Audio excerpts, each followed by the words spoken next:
From the shining domicile that is Pittsburgh Comics, my old mannered comic shop owner Colin McMahon transforms into the world's greatest comic book talking TV host.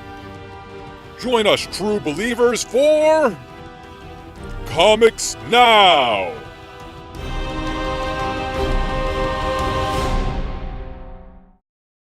Hey everybody, welcome to Comics Now for August 2018, and we're getting to the end of summer, but that doesn't mean that fun and exciting stuff isn't still coming.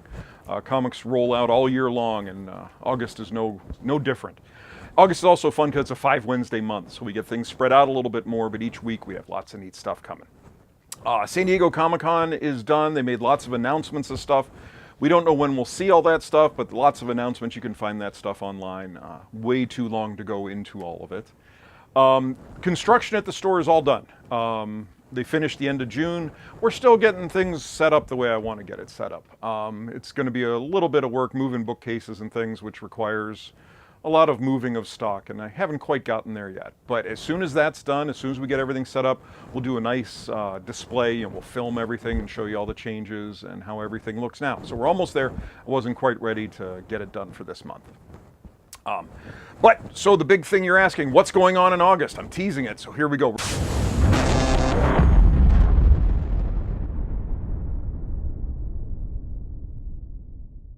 We're going to start with Marvel, because Marvel has one of the big, really exciting things coming. Fantastic Four is back. They ended back during Secret Wars, where Reed and Sue and the kids just kind of went off. They left Johnny and Ben Grimm to kind of fend for themselves. They've been in their Marvel 2-in-1 book. But we're getting back. We're getting a Fantastic Four #1 book finally back. We're having Dan Slott's writing it. Sarah Pichelli is drawing it. She did a long run on the Ultimate Spider-Man stuff. So that's exciting. People are really excited about that. We also have Extermination #1, which is a big X-Men event. This is involving the young X-Men that were brought from the past to the present, so this might finally resolve their status and why we have 2 copies of lots of characters. So that's a big one. This is coming from Ed Brisson and Pepe Larraz. That's a 5-issue miniseries. We also have Infinity Wars is starting. This is the big battle for the Infinity Stones, tying in with the movie, stuff like that. We also have West Coast Avengers #1. This is from Kelly Thompson and Stefano Caselli.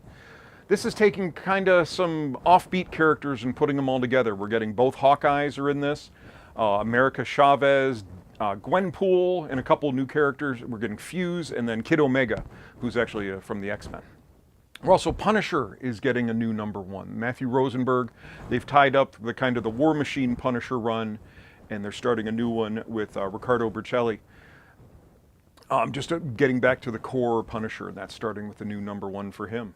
Wakanda Forever is wrapping up its little story with the women of the Black Panther in Wakanda. This is the Avengers issue, so that's tying up this storyline. We're getting a mini-series of Venom First Host, and this is going to be the first person that the symbiote bonded with. He has sought out Venom and trying to find him because there's a galactic cosmic disaster coming and only Venom can help him, but will it? We also have Web of Venom, Venom, like Vietnam, talking about where the Venom symbiote was actually involved in Vietnam, and it's a one-shot coming from Donny Cates, who's probably about the hottest writer out there right now. So that should be interesting, just a different take on Venom. We also have Edge of Spider-Geddon coming. This is going to be a bunch of one-shots leading into the big Spider-Geddon event. Long ago, they did Edge of Spider-Verse, and that actually introduced Spider-Gwen, who's now become Ghost Spider, but that's more on that later when they finally announce that. But this is going to be a bunch of one-shots. We're getting a Punk Spider-Man and revisiting a couple that they had during the Edge of Spider-Verse. So if you like the offbeat, other dimension Spider-Man type characters, this event's for you. Cable and Deadpool are getting an annual where something's messing up the time stream and they have to re-team up again to take this on, since Cable can go through time and Deadpool can do whatever he wants. Hunt for Wolverine Dead Ends. This wraps up all of the 4 miniseries come to a head in this. They kind of gather up all the information they've gained from these issues to try to figure out where Wolverine is. And Star Wars has a one-shot. It's Beckett, who is one of the characters from the Han Solo movie. So he's getting a one-shot in the Marvel's Star Wars verse. DC is no slouch for what's going on either. They have a real big one. I'm actually tying in the monthly promotion into this one, is they're bringing back Sandman. They brought in Neil Gaiman. He's overseeing the birth of the Sandman universe, which is what this one shot that's coming out in August is.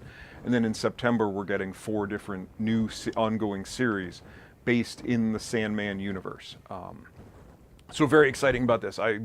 Sandman played a big role in me getting back into comics after I'd gotten out after college. So I'm very excited and really looking forward to this. So to tie in with that, I'm going to do double points on all Vertigo books. Vertigo is kind of getting a little revamp here. This is kind of kicking it off. So we'll celebrate what Vertigo has been and see what they're going to be.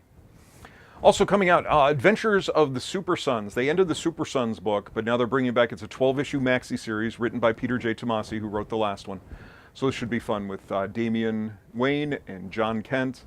The Super Sons getting together. First series was a lot of fun. I see no reason this won't be a lot of fun as well. Brian Michael Bendis has brought his Jinx World books to DC from, originally it was Image, then Marvel, and now it's at DC. And the first 2 of those are starting in August. We're getting Pearl, which is with Michael Gaydos. It's about a story of an exceptional tattoo artist and accidental assassin for the modern-day San Francisco Yakuza. So that sounds fun. We're also getting Scarlet, who is a woman who her life has been changed by corrupt policemen, and she's now rebelling against them. And this is a story that's been going on that started at Marvel, and now it's moved over to DC. We're getting a neat Batman miniseries, Batman Kings of Fear. It's a story focusing on Scarecrow, and it's putting a big twist on Scarecrow, how you've never seen him before. The fun part about this is Scott Peterson is writing it. He's been a Batman editor for a long time, but Kelly Jones is drawing it.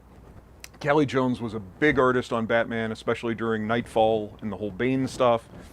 He draws a really, really creepy style, so it's going to fit in really well, especially with a Scarecrow scary story. Supergirl is back. It kind of got canceled or ended at 20, but it's back now at 21 following the events of Man of Steel. In that, she and Superman teamed up to take down Rogol Zur, and now she's going on to figure out what happened. He claims that he is the one that destroyed Krypton, and she is now going to investigate who he is and what happened to Krypton. And this is by Mark Andreyko and Kevin Maguire. So it's a nice kind of revamp of this book and bringing it back. And it makes sense to bring it back, and I'm glad they didn't do a #1. Just kind of continuing on, which is neat. Doesn't happen often. DC is doing another slate of their DC Looney Tunes crossovers. Last time we had some really good ones, especially the Batman Elmer Fudd was really fantastic. So we got some new ones this time. We have Catwoman and Tweety and Sylvester. That's written by Gail Simone. We have Harley Quinn and Gossamer, who's the big heart-shaped fuzzy guy from Bugs Bunny. And that's by Jimmy Palmiotti and Amanda Conner. We have Joker and Daffy Duck. That's by Scott Lobdell and Brett Booth. And then Lex Luthor and Porky Pig. That's Mark Russell and Brad Walker, and has one of the most disturbing covers I've ever seen. That's by Ben Oliver.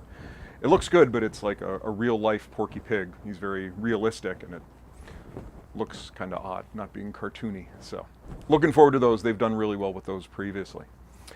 Suicide Squad and Atlantis are doing a crossover called Sink Atlantis, where Atlantis has risen, and the Suicide Squad's mission is to sink it back into the ocean again. And in the meantime, Amanda Waller has some stuff she kind of wants them to get from Atlantis, some information and stuff. So that should be fun. Batgirl 26 is the beginning of the Art of the Crime story. The only reason I'm really excited about this is it has some Sean Gordon Murphy covers, so looking forward to that one. Batwoman is wrapping up with issue 18, and Hal Jordan and the Green Lantern Corps is wrapping up with issue 50. One of the things they did announce in San Diego is that Grant Morrison is going to be taking over a Green Lantern book. It's going to be kind of a police procedural with Hal Jordan, so that makes sense they're wrapping this up, and I'm looking forward to that. I personally am a big Morrison fan. Justice League 5 is kind of going to be a neat little twist, where the first 4 have been focusing on the Justice League. This is going to be an issue that's focusing on the Legion of Doom. And they said they're going to do this every once in a while, where they're going to have a Legion of Doom focused issue. So that's going to be fun, because who doesn't like reading about bad guys? So that's the big things from DC. Now we'll get into some of the other bigger publishers.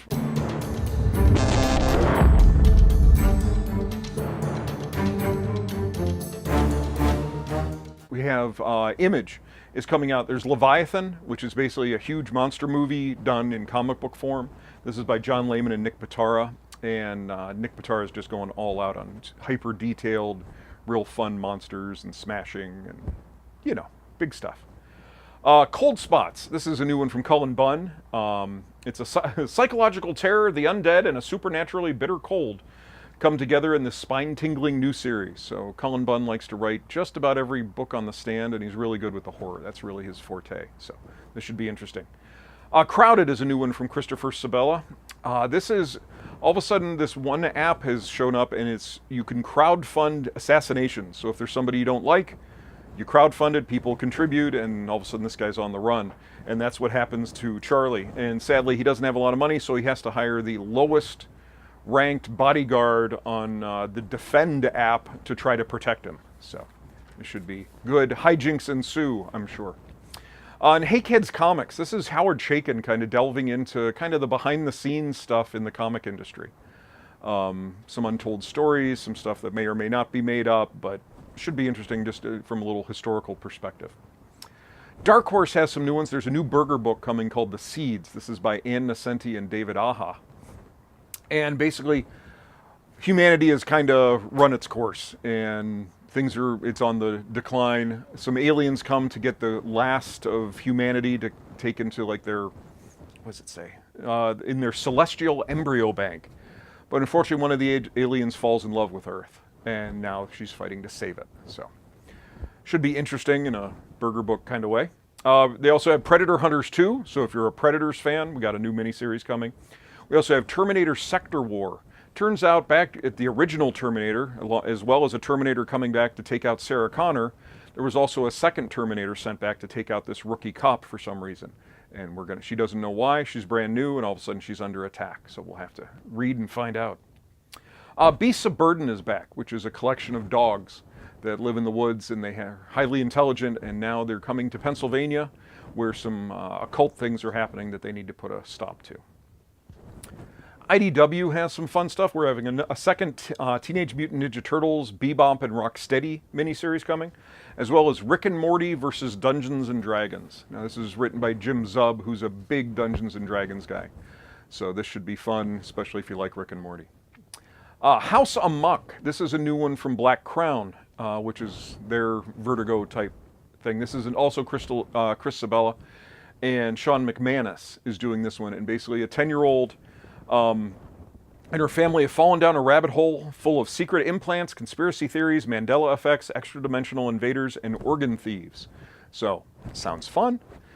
Dynamite is bringing back Project Superpowers. This is a bunch of like 1940s era characters who have come to the present, and they have to prove their worth and prove that we need them now to help save us. It's Death-Defying Devil, Black Terror, Masquerade, the Green Llama, and some others that Dynamite has had a lot of fun playing with over the years.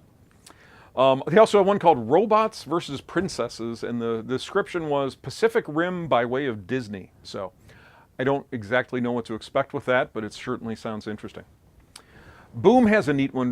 Matt Kint and Tyler Jenkins, who just finished up their Grass Kings storyline, is bringing one called Black Badge, which is a bunch of Boy Scouts who have been commissioned by the government to do some covert missions for them. They also have Mighty Morphin Power Rangers Shattered Grid is ending, and it's coming to its big conclusion in August. Aftershock has some interesting one. There's Beyonders, about a boy who likes fantasy and stuff and then finds out that it's all real and has to go on a quest to find this ancient artifact. They also have one called Volition, where artificial intelligence has advanced to the point where they can create robots that serve humanity. But then there's a big argument about robots' rights and whether they should be treated as second-class citizens. Then a new disease called Rust, well, I'm sure it's something else, but is threatening to wipe them out. So in the process of trying to save the robots, does that give them rights and all sorts of stuff? So it sounds interesting. There's one called Hot Lunch Special. It's a Midwestern noir set in the harsh landscape of northern Minnesota. A story of family, food, and the fight for survival. So, Albatross is bringing back Hillbilly. This is Eric Powell, who's just a real nut job, and he likes doing crazy things with his books, so he's bringing back Hillbilly for a season 2. Alterna has some new ones. They have one, Blood Realm, with godlike beings fighting. Exilium, where aliens have escaped to Earth. Their planet was under threat and they escaped to Earth, but sadly their oppressors have followed them to Earth, so how can they help Earth defend themselves? Aspen has a new one, Artifact 1, story of a relic hunter, sounded kind of like Tomb Raider. Full Moon has a fun one, Dollman Kills the Full Moon Universe, so if you're a big fan of the Full Moon Universe, you're going to want to get this to see if they survive. And then lastly, Vault has a new one that's interesting. It's called Friendo. And basically, there's a virtual reality marketing kind of app that helps people, do marketing and gives them things that they want, but it goes kind of haywire and goes on a murder spree. So it sounds a little bit different and interesting. So those are the big books that are coming out in August. Lots of big stuff. Like I said, the big one's going to be Fantastic Four and the Sandman Universe #1.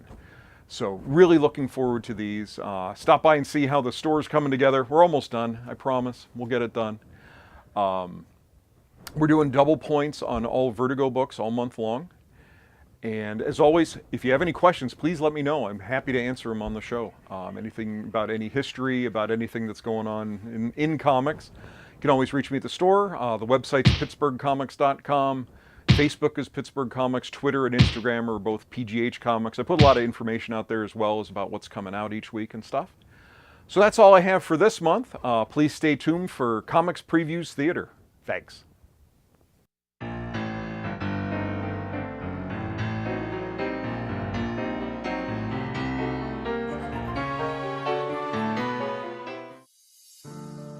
A piece of me is missing. I know. I believe in you. I'm sorry it didn't go your way. That's all you have to say? Yeah, pretty much. Rocket and Groot feel the same way. And hell, Drax quit to go babysit the Soul Gem. With this power stone, we could force the issue. I could open the Soul Gem and be reunited with the piece of me that's missing. Sorry, Gamora. That sounds like a good way to get a lot of people killed. I had to ask. Do something for me, Peter. Don't go to the Infinity Watch gathering that Doctor Strange is convening. I have no choice. You think I want to be walking around with an Infinity Stone for the rest of my life? It'd be like the longest, dumbest suicide attempt.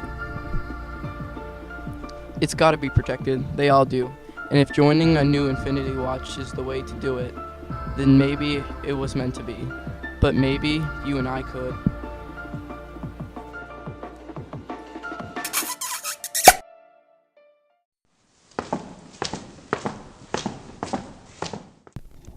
Groot told you Gamora would not join us. You were right, buddy. Well, you tried. Groot thinks any of us could have failed. Groot doesn't blame you just because you're the weakest Guardian of the Galaxy. Thanks, Groot. I appreciate that. And to get this through your thick bark, there is no more Guardians of the Galaxy.